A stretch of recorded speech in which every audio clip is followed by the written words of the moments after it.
বুধবার 4 জুনের শিরোনাম নিয়ে চলে আসলাম। পুশিন ফিজিক্যালি ঠেকানো সম্ভব নয়, চাল নিয়ে গুজব ছড়ানো হয়েছে, প্রধান উপদেষ্টা জবাবদিহি করেন না। পদ্মার আড়ালে জাতীয় সরকারের নীল নকশা। বাংলাদেশ রাজনীতিতে এখন প্রধান প্রশ্ন হলো জাতীয় সংসদ নির্বাচন কবে। এই ইস্যুতে এখন পর্যন্ত ডক্টর মোহাম্মদ ইউনূসের নেতৃত্বে অন্তর্বর্তী সরকারের কোনো সুস্পষ্ট অবস্থান নেই। নির্বাচনের বদলে দেশে চলছে সংস্কার খেলা। সুখবর নেই, চ্যালেঞ্জের পাহাড়। ব্যবসায়ীরা বলছেন বাজেট ব্যবসা বাণিজ্য ও বিনিয়োগের অনুকূল পরিবেশ তৈরিতে আশাব্যঞ্জক নয়। অর্থনীতিবিদরা বলছেন বিনিয়োগের বাধা কাটানোর জন্য বাজেটে কোনো মাত্রা নেই।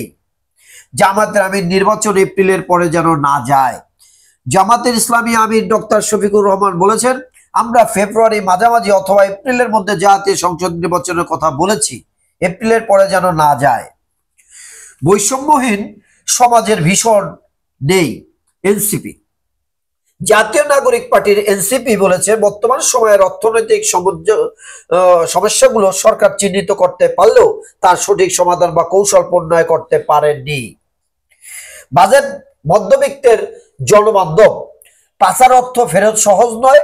বাজেট উত্তর সংবাদ সম্মেলন অর্থ উপদেষ্টা অপ্রত্যাশিত অর্থ নিয়ে ব্যাখ্যা এনবিআর চেয়ারম্যানের। প্রত্যাশা পূরণে ব্যর্থ সিপিডি। উন্নয়ন বাজেট পুরোটাই ঋণ নির্ভর। সংস্কার কমিশনের প্রস্তাব প্রতিফলিত হয়নি। কর্মসংস্থান ও বৈষম্য কমানোর সুনির্দিষ্ট কর্মসূচি নেই। 4 ইস্যুতে ভিন্ন মত। সংবিধানের 70 নম্বর অনুচ্ছেদ অনুযায়ী নিম্নকক্ষ সংসদ সদস্যের দলের বিপক্ষে ভোট দেওয়ার ক্ষমতা। সংসদীয় স্থায়ী কমিটির সভাপতি হিসেবে বিরোধী দলের সদস্য থেকে মনোনয়ন, নিম্নকক্ষের নারী আসন এবং নির্বাচন ব্যবস্থা সংস্কার কমিশনের সুপারিশ নিয়ে ভিন্ন ভিন্ন মত জানিয়েছে রাজনৈতিক দলগুলো। সরকারকে সর্বোচ্চ জুলাই পর্যন্ত সময় দেবে বিএনপি। ইউনূসের পদে রেখেই নির্বাচন। আগামী ডিসেম্বরের মধ্যে জাতীয় নির্বাচনের রোডম্যাপ ঘোষণার জন্য সরকারকে সর্বোচ্চ জুলাই মাস পর্যন্ত সময় দেবে বিএনপি। শেষের পাতায় হেডলাইন, ফাঁকা হতে শুরু করেছে ঢাকা। ট্রেন ছাড়তে বিলম্ব, ভোগান্তি, বাসে যাত্রীর চাপ। অর্থ উপদেষ্টাকে চিঠি, আমদানিকারকরা শুল্ক বৈষম্য ফাঁদে। শহর গ্রামে জমেছে পশুর হাট। নগর, মহানগর, জেলা, উপজেলায় প্রত্যন্ত গ্রাম, পাহাড়, সমতল দেশের সব জায়গায় জমে উঠেছে কোরবানির পশুর হাট। রাজধানীর বাজারগুলোতে পর্যাপ্ত পশুর জোগান রয়েছে। একাধিক ক্রেতার সঙ্গে কথা বললে তারা দাম সহনীয় রয়েছে বলে জানিয়েছেন। দেশের বিভিন্ন হাসপাতালে ডেঙ্গুতে ভর্তি 114 জন। ব্যবসায়ীদের উপর আরো করের বোঝা চাপাতে চাচ্ছে। থামছে না আন্দোলন, বিক্ষোভ।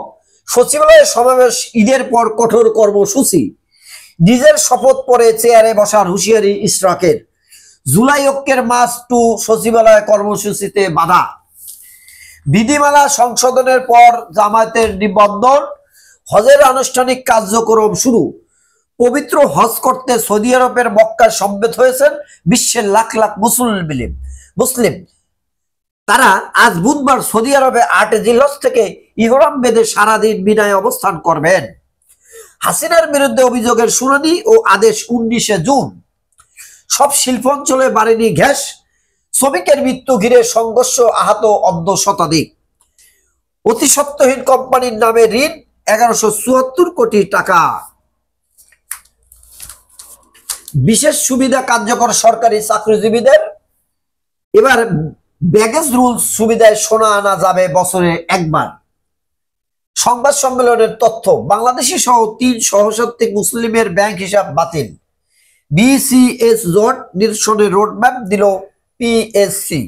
সীমান্তে আরো 34 জনকে পুশিন। প্রিয় দেশবাসী, ব্যস্ততার কারণে যারা পেপার পত্রিকা পড়তে পারে না তাদের জন্য আমার এই চ্যানেলটি করা। চ্যানেলটি সাবস্ক্রাইব করে রাখতে পারেন। প্রতিদিন নিত্য নতুন সংবাদ নিয়ে আমি আপনাদের মাঝে উপস্থিত হব। আসসালামু আলাইকুম।